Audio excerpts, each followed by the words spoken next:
नमस्कार, एक बार फिर से आपका बहुत बहुत स्वागत करते हैं गेम समझिए में। एक बार फिर से आपको बिहार की राजनीति का एक और पहलू लेकर के आए हैं, जिसमें कहीं ना कहीं नीतीश कुमार और लालू प्रसाद जो बहुत करीब हो गए थे, अचानक से दूर हो रहे हैं। और बात नीतीश कुमार और लालू प्रसाद की नहीं है। न तो नीतीश कुमार ने लालू प्रसाद से कोई बात की थी, न लालू प्रसाद ने नीतीश कुमार को कोई ऑफर दिया था। ये जो एग्रीमेंट और सेटलमेंट हुआ था 2022 के अगस्त में, वो तेजस्वी यादव और नीतीश कुमार के बीच का एग्रीमेंट था, जिस एग्रीमेंट में बीच में कोई नहीं था। हाँ, नीतीश कुमार की तरफ से ललन सिंह ने ये ऑफर नीतीश कुमार के सामने रखा था कि हम एक बार फिर से लालू प्रसाद की पार्टी राष्ट्रीय जनता दल और कांग्रेस जो महागठबंधन है, उस महागठबंधन के साथ आगे चल सकते हैं, क्योंकि खतरा एनडीए से है। अब इसके बाद की कहानी हम आपको बताते हैं। ये सारी चीजें आपको पता है, लेकिन अब जो वर्तमान बना है वो कहीं ना कहीं भविष्य के कई ऐसे पहलू हैं जिसको छुपा करके रखे हुए हैं, और जैसे जैसे उजागर होता जाएगा वैसे वैसे आप भी चौंकते जाएंगे। एक तरफ जहां आपने देखा होगा कि नीतीश कुमार बहुत खुश थे जब तेजस्वी यादव के साथ वो सरकार का हिस्सा बने थे।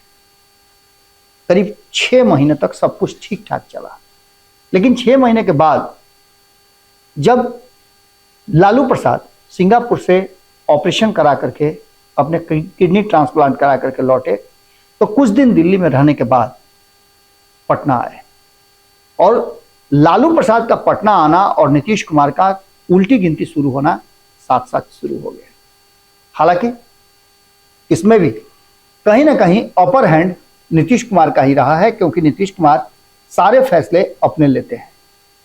ये वही नीतीश कुमार है जो 2017 में ये बात कहते हुए महागठबंधन से अलग हुए थे कि महागठबंधन में उनके लिए काम करने का अवसर कम हो रहा है, दबाव में वो काम करना नहीं चाहते हैं, और लालू प्रसाद का दबाव उनके ऊपर आ रहा है। इस बार दबाव नहीं है, लेकिन फिर भी नीतीश कुमार के लिए परिस्थितियां प्रतिकूल हो गई हैं। अब ऐसी स्थिति में आप समझ सकते हैं कि नीतीश कुमार और लालू प्रसाद के बीच में रिश्ते किस तरह के हो सकते हैं। ये बातें दोनों में से कोई कहने वाला नहीं है कि हमारे बीच रिश्ते अच्छे नहीं हैं, लेकिन नीतीश कुमार की मनसा भाप गए हैं लालू। ये बात अब क्लियर हो गई है, और ये बात हम आपको कई दिनों से बता रहे हैं। हम लगातार बता रहे हैं कि नीतीश कुमार किसी कीमत पर अपनी सीएम वाली कुर्सी देने के लिए तैयार नहीं है, क्योंकि जब 2022 के अगस्त में वो अलग हुए थे एनडीए से, तो उन्होंने कहा था कि हमारी कुर्सी और हमारी पार्टी पर नजर थी भारतीय जनता पार्टी की, इसलिए हम अलग हुए। इसी कुर्सी के लिए नीतीश कुमार ने पिछले कई वर्षों से लगातार प्रयास किया है। कभी नीतीश कुमार ने लालू प्रसाद को मुख्यमंत्री की कुर्सी पर बैठाया है, तो कभी उसके चलते अपने पुराने जो गुरु रहे हैं उनके साथ भी 19-20 किया है। ये सारी बातें अब खुल करके आ रही हैं कि 18 सालों से नीतीश कुमार बिहार की गद्दी पर काबिज हैं, चाहे उनका सहयोगी कोई भी हो। बदलते सहयोगी रहे हैं, लेकिन नीतीश कुमार मुख्यमंत्री की कुर्सी पर बने रहे हैं। अब परिस्थितियां बदली हैं। लालू प्रसाद अकेले नहीं हैं, उनके परिवार के बहुत सारे सदस्य राजनीति का हिस्सा हैं, चाहे वो बिहार हो या फिर केंद्र हो। लालू प्रसाद ऐसी स्थिति में और अवस्था में भी इतना दमखम रखते हैं कि वो नरेंद्र मोदी को चैलेंज कर रहे हैं, और ये नीतीश कुमार के लिए कहीं ना कहीं चिंता का कारण जरूर है, क्योंकि जो काम नीतीश कुमार को करना था वो लालू प्रसाद कर रहे हैं, और यहां से एक नए अध्याय की शुरुआत हो रही है। नीतीश कुमार के स्थान पर ललन सिंह को कमेटी में शामिल कराना, ये भी एक स्ट्रेटजी का हिस्सा है, और कहीं ना कहीं ये एक बात की तरफ इशारा कर रहा है कि जैसे ही लालू प्रसाद नीतीश कुमार की मनसा भाप गए हैं, वैसे ही एक अलग एंगल पर वो चलना शुरू कर चुके हैं। यानी कि काम जो उनका शुरू हो गया है वो एक अलग एंगल पर शुरू हो गया है। नीतीश कुमार का कहीं ना कहीं पटना की बैठक में, जब इंडिया गठबंधन की पटना में बैठक हुई, उस बैठक में उन्होंने साफ तरीके से, आपने देखा होगा कैसे बड़ी बारीकी से और बड़ी चालाकी से नीतीश कुमार के सामने ही राहुल गांधी को दुल्हा बना दिया। और ये हमने तभी बताया था, जैसे ही ये बयान आया वैसे ही हमने आपको खबर करके बताया था, एक्सक्लूसिव खबर हमने दिया था कि दुल्हा बनाने का मतलब शादी नहीं है, बल्कि दुल्हा बनाने का मतलब है आने वाले 2024 के चुनाव में दुल्हा बनाना, यानी प्रधानमंत्री का उम्मीदवार बनाना। इसके बाद की कहानियां लगातार चलती रही।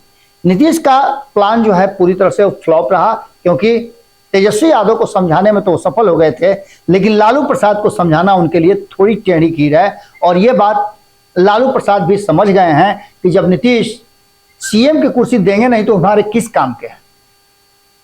वोट भी उनके पास जो है वो छिटक रहा है, और ऐसी स्थिति में लालू प्रसाद जब अपने ही वोट पर आने वाले समय में चुनाव लड़ेंगे तो फिर नीतीश कुमार से अच्छा पार्टनर जो होगा वो कांग्रेस होगा। ये कई बार हम आपको बता चुके हैं।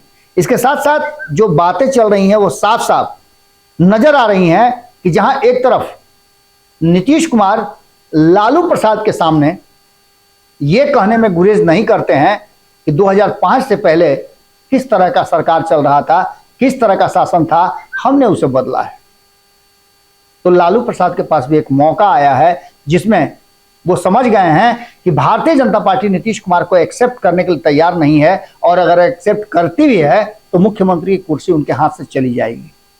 ऐसी स्थिति में लालू प्रसाद की जो लड़ाई है वो अब नीतीश कुमार से नहीं बल्कि भारतीय जनता पार्टी से होगी, और ये लड़ाई 2025 में लड़ने के लिए कहीं ना कहीं लालू प्रसाद पूरी तरह से अपना कमर कस चुके हैं, तैयार हो चुके हैं। सिर्फ नीतीश कुमार को इस बीच से आउट करना है।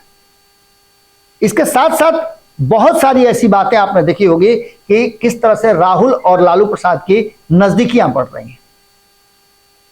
राहुल गांधी को नए सिरे से कोचिंग देना शुरू कर चुके हैं लालू प्रसाद। ये वही लालू प्रसाद हैं जो कभी राहुल गांधी के बिल फाड़ने से अयोग्य घोषित हुए थे, लेकिन उसके बावजूद भी लालू प्रसाद को आप जानते हैं कि वो इन सब बातों को बहुत जल्दी भुला जाते हैं। जो उनके साथ दुश्मनी भी करता है उसे भी वो अपने साथ वक्त देते हैं, समय देते हैं, और अपने साथ लेकर के चलने के लिए जाने जाते हैं। कई ऐसे नेता हैं जिसकी फहरिस्त बहुत लंबी है। लालू के राजनीतिक और शारीरिक रूप से अंत समझना कहीं ना कहीं नीतीश कुमार को भारी पड़ गया है। नीतीश कुमार ने यह समझ लिया था कि अब वो जैसे चाहेंगे वैसे राष्ट्रीय जनता दल को नचा सकते हैं, क्योंकि तेजस्वी यादव को मुख्यमंत्री की कुर्सी ये बगल में है, ये है कर करके उसके इर्द गिर्द परिक्रमा करा करके और लालच दिला दिला करके लॉलीपॉप थमा थमा करके 2025 तक कुर्सी पर बने रहना चाह रहे थे, और इसके बदले में फायदे बहुत सारे ले रहे थे। लेकिन लालू प्रसाद के आने के बाद आपने देखा होगा कि फ्रेम में बहुत सारी चीजें सामने नजर आई। अगर कोई गलती कर रहा है, कोई भ्रष्टाचार कर रहा है, तो उसका सारा दोष, संपादक नमन मिश्रा जी इस बात को बड़ा बारीकी से पोर्ट्रे करते हैं, आप पंचनामा पे जाकर देख सकते हैं। उन्होंने कैसे बताया विश्लेषण करके कि किस तरह से नीतीश कुमार सारी कमियां, सारे दोष धीरे धीरे राष्ट्रीय जनता दल पर मढ़ते जा रहे हैं, और ये कह भी रहे हैं कि 2005 से पहले कैसी स्थिति थी। यानी वो बिहार सहित देश की जनता के सामने ये स्थापित कर रहे हैं कि अभी प्रकृति जो है वो राष्ट्रीय जनता दल की नहीं बदली है। भ्रष्टाचार के 2-3 मामले हैं, उनमें सब में कहीं ना कहीं जो इस्तेहार चिपकाया है नीतीश कुमार ने वो तेजस्वी यादव के मंत्रियों पर चिपकाया है। बाहर होना पड़ा तो तेजस्वी यादव के मंत्री हुए, अपने कोटे की एक सीट खाली हुई संतोष सुमन वाली, उसको देन एंड देयर 24 घंटे के अंदर में भर दिए। लेकिन लालू प्रसाद के खाते से 2 सीटें जो खाली हुई है मंत्री की, उसमें अब तक कोई भी बात नहीं हो पाई है। इन सारी बातों के साथ साथ लालू प्रसाद ये सारी चीजें समझ गए हैं, और वो जानते हैं कि उनके लिए सत्ता में बने रहना कितना महत्वपूर्ण है। सिर्फ सत्ता में बने रहने के लिए वो नीतीश कुमार के सामने खूंटे में बंधाए हुए हैं। ये बातें 2024 तक हर हाल में चलती रहेंगी। कोशिश रहेगा लालू प्रसाद का कि 2024 तक सब कुछ ठीक ठाक चले, लेकिन जब सीट शेयरिंग का फॉर्मूला आएगा सामने तो बहुत सारी चीजें बदल सकती हैं। इस दिशा में भी काम चालू है। एक तरफ जहां नीतीश कुमार और लालू प्रसाद एक दूसरे से मुलाकात कर रहे हैं, बातें हो रही हैं, और बातों के अलावा बहुत कुछ हो रहा था, लेकिन इसी बीच में मुंबई की बैठक में दोनों का अलग अलग जाना, अलग अलग आना, यह साबित कर रहा है कि मामला एक बार फिर से दोनों के बीच में ठीक ठाक नहीं है। इतना सब कुछ होने के बाद जो बातें सामने आ रही हैं उसमें लालू प्रसाद को यह समझ में आ रहा है कि अगर दांव लगाया भी जाए तो जो घोड़ा रेस में है उस पर लगाया जाए, जो अस्तबल में है उस पर नहीं लगाया जाए। यानी कि राहुल गांधी जिस दल के नेता हैं कांग्रेस, वो लगातार 1947 यानी देश की आजादी के बाद से कई ऐसे अवसर आए, 16 आम चुनाव हो चुके हैं। उन आम चुनाव में एक बात तो साफ नजर आई कि उन आम चुनावों में आपने देखा होगा कि कांग्रेस ने 6 बार ऐसी सरकारें बनाई है जो पूर्ण बहुमत की सरकार है। इसके साथ साथ 7 से अधिक प्रधानमंत्री देने वाली कांग्रेस के पास अनुभव ज्यादा है और ये बात लालू प्रसाद अच्छी तरह से समझते हैं। ऐसी स्थिति में नीतीश कुमार से बेहतर ऑप्शन हर स्थिति में लालू प्रसाद के लिए कांग्रेस है। आने वाले समय में उनके पास एक भी लोकसभा में सीट नहीं है। हालांकि तब नीतीश कुमार उनके विरोध में खड़े थे, कांग्रेस उनके साथ थी, उसके बावजूद भी कांग्रेस ने ही इज्जत बचाया था एक सीट जीत करके महागठबंधन का। अब बदली हुई परिस्थिति में लालू प्रसाद अपने हिसाब से एक बार फिर से वो चीजें करना चाहते हैं जिससे कि उनको लोकसभा में प्रतिनिधित्व मिले, और यह तब संभव हो सकता है जब नीतीश कुमार को डाउन करके रखा जाए और नीतीश कुमार को जो वो चाह रहे हैं उतनी सीटें नहीं दी जाए। यहां भी मामला उलझेगा और इसमें कांग्रेस का साथ उनको हर हाल में चाहिए। नीतीश कुमार की मंशा भाप करके लालू प्रसाद ने यह समझ लिया है कि उन्हें क्या चाहिए। नीतीश कुमार हर हाल में 17 सीटें चाहते हैं जिससे कि वो उनके सांसद उनके साथ जुड़े रहें और पार्टी किसी भी तरह से बिखरे नहीं।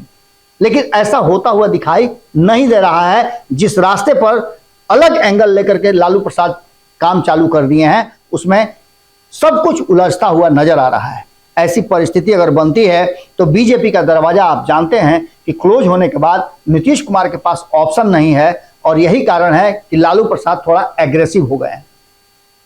लालू प्रसाद ने यह साबित किया है इतने दिनों में, पिछले 2-3 महीनों में, जब 23 जून को भी पटना में बैठक हुई, उस समय उस बैठक के होने से पहले कई बार डेट चेंज हुआ और उसमें लालू प्रसाद लगातार ये कहते रहे कि इस बैठक में राहुल गांधी आएंगे। राहुल गांधी आए और लालू प्रसाद का इसमें बहुत बड़ा हाथ था। आपको याद होगा कि नीतीश कुमार कई दफे कांग्रेस के दरवाजे पर जाकर के खटखटा थे, बेल बजा रहे थे, लेकिन कोई अंदर से जवाब नहीं मिल रहा था। जवाब तब मिला जब नीतीश कुमार को लालू प्रसाद ने पहले से फोन करके ये कहा कि नीतीश कुमार को मैं भेज रहा हूं, साथ में मेरा बेटा भी गारंटी है, आप बात कीजिए। और तेजस्वी यादव लालू प्रसाद की गारंटी पर नीतीश कुमार से बातचीत हुई, जो नीतीश कुमार दावा करते हैं कि उन्होंने इस गठबंधन को एकजुट करने में कामयाबी हासिल की। इसमें कोई दो राय नहीं है कि नीतीश कुमार ने यह किया। अपनी साफ सुथरी छवि के कारण नीतीश कुमार जाने जाते हैं, और ऐसी स्थिति में अब जो वर्तमान परिस्थितियां बनी है उसमें कहीं ना कहीं नीतीश कुमार के लिए स्थितियां उनके प्रतिकूल होती जा रही हैं। वहीं लालू प्रसाद अपने अनुकूल स्थिति बनाने के लिए पूरी तैयारी कर रहे हैं। यह साफ नजर आ रहा है कि जिस एंगल पे नीतीश कुमार चले थे अब वो एंगल चेंज हो गया है। तेजस्वी यादव नहीं, लालू प्रसाद अब स्टीयरिंग अपने हाथ में ले चुके हैं, और ऐसी स्थिति में आप समझ रहे हैं कि मुश्किल होगा रास्ता भटकाना राष्ट्रीय जनता दल को। नीतीश कुमार यहां आकर के चेकमेट हो गए हैं। अब देखना दिलचस्प होगा कि कब तक ये स्थिति बनी रहती है। इतना तो तय मान के चलिए कि 1 महीने का जो डेडलाइन है वो पूरा होते ही बहुत कुछ बदल जाएगा, और हो सकता है कि बिहार के अलावे और पूरे देश भर में इंडिया गठबंधन मजबूत हो, लेकिन बिहार में बिखरता हुआ, छिटकता हुआ दिखाई दे रहा है। इसके लिए जिम्मेवारी कहीं ना कहीं दोनों पक्ष की है, एक अपने स्वार्थ में, दूसरा अपने स्वार्थ में, और स्वार्थ की जब भी दोस्ती होती है तो वो टिकती नहीं है। आज गेम समझिए में हम आपसे यहीं विदा लेंगे। कल फिर मुलाकात होगी, नई बात होगी। कमेंट बॉक्स में अपनी राय जरूर दीजिएगा। बहुत बहुत धन्यवाद, नमस्कार। अगर ये वीडियो पसंद आई और वह बिहार के राजनीति और बिहारियत से सरोकार रखेनी तो सब्सक्राइब बटन दबा के चैनल के सब्सक्राइब कर ली। ओजे एगो घंटी बा, ओकरा बटन दबा देला से कुल सटीक और मारक खबर रुआ मुफ्त में मिल जाई। अगर रुआ पत्रकारिता के हमनी के नया प्रयोग में सहयोग कर चाहतानी तो ज्वाइन बटन दबा दी। पेटीएम नंबर नोट कर ली 9386816700। धन्यवाद।